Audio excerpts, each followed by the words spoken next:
নেছারাবাদ থেকে আমাদের নিজস্ব প্রতিনিধি সোহেল রায়হানের তথ্যচিত্রে দেখুন বিস্তারিত। পিরোজপুর ২, নেছারাবাদ, ভান্ডারিয়া ও কাউখালী আসনে বিএনপির মনোনীত প্রার্থী আহমেদ সোহেল মঞ্জুর সুমন বলেছেন, ধানের শীষ প্রতীক আমার একার নয়, এই প্রতীকের প্রতিনিধি এখানকার বিএনপির সবার।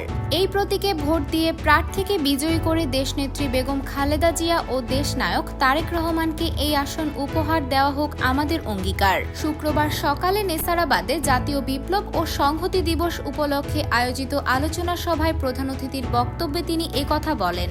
নেছারাবাদ উপজেলা পৌর বিএনপি ও সহযোগী সংগঠনের যৌথ আয়োজনে দিবসটি পালন করা হয়। বিএনপি প্রার্থী আহমেদ সোহেল মঞ্জুর দলীয় নেতাকর্মীদের উদ্দেশ্য করে বলেন, বিগত ফ্যাসিস্ট আওয়ামী লীগের শাসনামলে আমাদের নেতাকর্মীরা অনেক জুলুম নির্যাতন সহ্য করেছেন। এখন ঘরে ফসল তোলার সময়। এই নির্বাচনের মাধ্যমে নিজেদের রাজনৈতিক অবস্থান সুসংহত করার সুযোগ এসেছে। তিনি আরও বলেন, যারা ভবিষ্যতে মেয়র, চেয়ারম্যান বা কাউন্সিলর হতে চান তারা এখন থেকেই ভোটারদের সঙ্গে সম্পর্ক গড়ে তুলুন। রাজনীতি মানে দেশ ও মানুষের প্রতি একটা দায়িত্ব ও অভিলাষ। যার আকাঙ্ক্ষা নেই তার রাজনীতি করারও প্রয়োজন নেই। দলের জন্য কেউ কাজ না করলে তাকে আমরা সরিয়ে দেব, কারণ এখানে যোগ্যতা সম্পন্ন নেতাকর্মীর অভাব নেই। সোহেল মঞ্জুর সুমন সতর্ক করে বলেন, যারা তারেক রহমানের নির্দেশ অমান্য করে দলের বিরুদ্ধে কাজ করছেন তাদের দলে কোনো স্থান হবে না। কেন্দ্রীয় সিদ্ধান্তকে উপেক্ষা করে কেউ বিতর্ক এবং বিশৃঙ্খলা করলে দল থেকে বহিষ্কার সহ কঠোর পদক্ষেপ নেওয়া হবে। এখনই সময় ঐক্যবদ্ধ হয়ে বিএনপির এক পতাকা তলে আসার।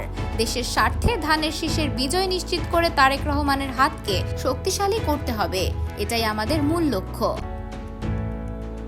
এর আগে সকালে নেছারাবাদ উপজেলা পরিষদ চত্বর থেকে বিপ্লব ও সংহতি দিবস উপলক্ষে একটি শোভাযাত্রা বের হয়। শোভাযাত্রাটি স্বরূপকাঠি পৌর শহরের প্রধান সড়ক প্রদক্ষিণ শেষে দক্ষিণ জগন্নাথকাঠি বন্দরের বিএনপি কার্যালয়ে গিয়ে শেষ হয়। পৌর বিএনপির সভাপতি কাজী কামাল হোসেনের সভাপতিত্বে অনুষ্ঠিত সমাবেশে বক্তব্য রাখেন পিরোজপুর জেলা বিএনপির আহ্বায়ক মোহাম্মদ নজরুল ইসলাম, পৌর বিএনপির সাবেক আহ্বায়ক মোহাম্মদ শফিকুল ইসলাম ফরিদ, সাধারণ সম্পাদক মোহাম্মদ মাইনুল হাসান, সাংগঠনিক সম্পাদক হাফিজুর রহমান এবং সাবেক সিনিয়র যুগ্ম আহ্বায়ক কাজী আনিসুজ্জামান প্রমুখ।